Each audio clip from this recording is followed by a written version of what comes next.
Cranberry Hibiscus is in its second year, and it is going wild. There are a lot of flowers and calyxes, and I'm going to make some wonderful iced tea with these flowers today. This is the vetch blooming, and these are the flowers that just knock my socks off. I love them. But I just noticed that there's a variation in color, and I haven't seen this before. I've only seen the lilac, but I see a few here and here. As you can see, I have not cut the vetch yet.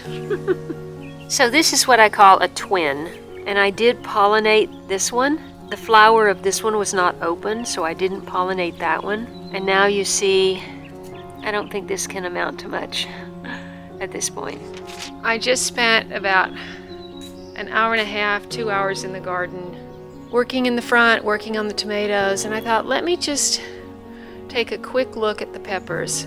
I sprayed them with kelp spray just a couple of days ago, so they're looking very good, but just when you stand here for a while, you see little gnats flying around. Now it's already 10 o'clock, so it's really too late to do any spraying for bugs, and I have a lot of bees overhead in the passion fruit. But I did take off a handful of leaves, and this leaf concerned me, and this leaf concerns me. And looks like there's an aphid. Where there's trouble, there's always aphids. Okay, that's all for now. What am I going to do with all of those passion fruit? This is the latest configuration on the container garden. My Amish paste tomato, I moved to the front yard. And this morning I found a lot of aphids on one of these plants. Oh, and there's another.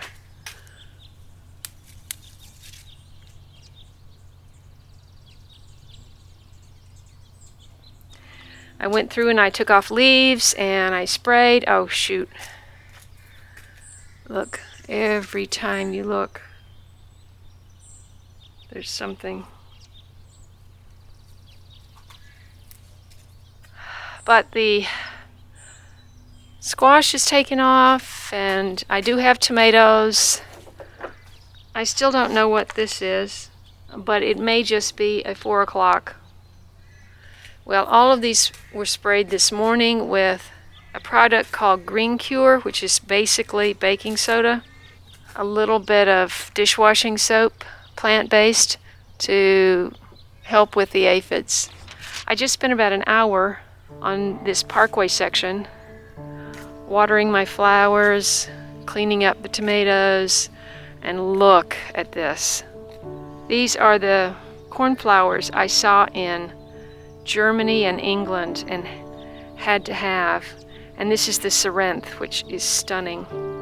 I've got the yarrow, Cosmo I grew from seed. I've got the comfrey, zinnias. That is California fuchsia. Sweet Annie, Lychnis viscaria. This tomato had a lot of nasty looking leaves on it, but it's got a lot more, so fingers crossed. This is California goldenrod, getting ready to bloom. And these are the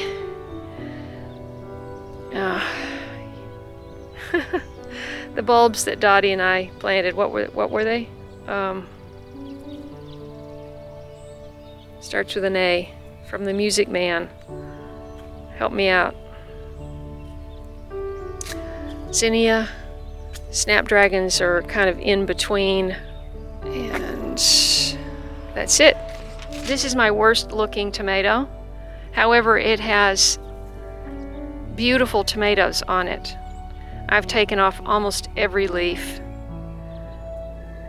and it doesn't seem to be responding to anything, so I have moved my Amish paste out here, which looks fabulous at the moment. And I'm gonna put it right over there. As soon as I take these tomatoes off, this plant's coming out, and I'm gonna put the Amish paste in here.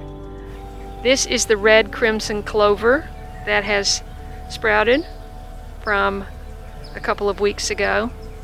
But what's absolutely bonkers are these purple beans, and I can't wait to try them out. The walkway here has disappeared again because this African blue basil just doesn't quit. And here are my celery, 3 celery that I planted. Oh, thank you, raccoon. You dug up my celery. I just plowed through there, and I asked the bees to let me pass so that I could come over here and fix this. This whole digging is from the raccoons, no doubt. So I'm going to tidy this up, put in some coffee grounds and more water. That looks a little bit neater. And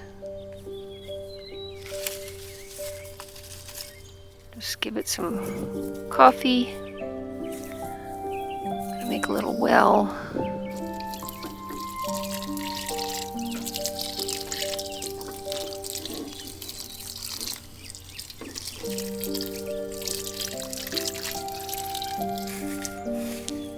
This soil is so dry that it just runs off. Okay. Better than it was.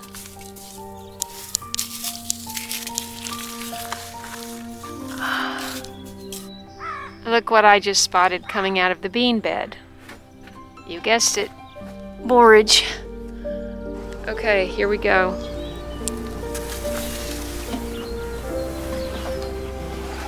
Wasn't too bad. I turned on the irrigation and I was just checking this area here, and I discovered something wild that I haven't seen because it's hidden. It's coming out of this pot where I had carrots, and I believe it is a huge carrot gone to seed. Look.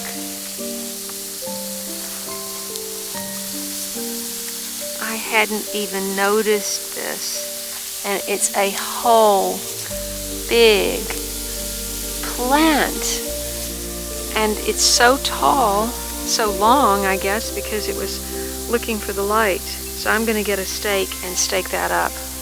Now that I've got it all staked up, I see that it's not carrot, it's cilantro, coriander.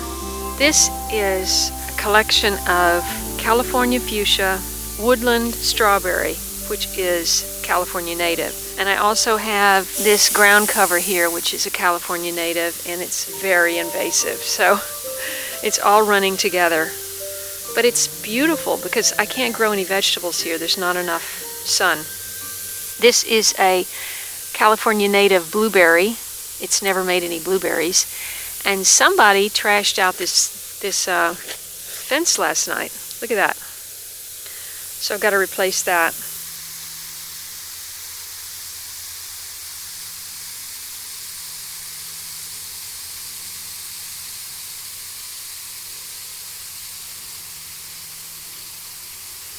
Let's see if we've got any buds here on our... Oh!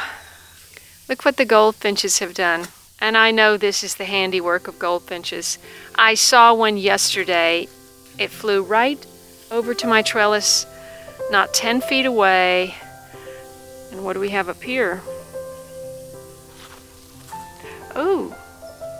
Following up on the climbing rose, I've had a lot of yellowing of leaves. I'm hoping that it's just transplant shock and it's gonna start flowering again. Oh, there's another bud. I have tried so hard to have good roses, and something always goes wrong with these heirloom roses.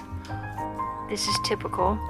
This looks like mildew, and they don't open. This has to be something specific, the way it dies back like that and dries up. And these have no intention of opening either. And I sprayed all these for mildew, but okay, rose people, help me out.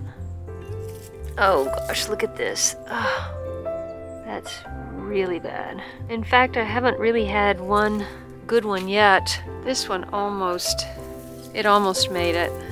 And look at my new addition.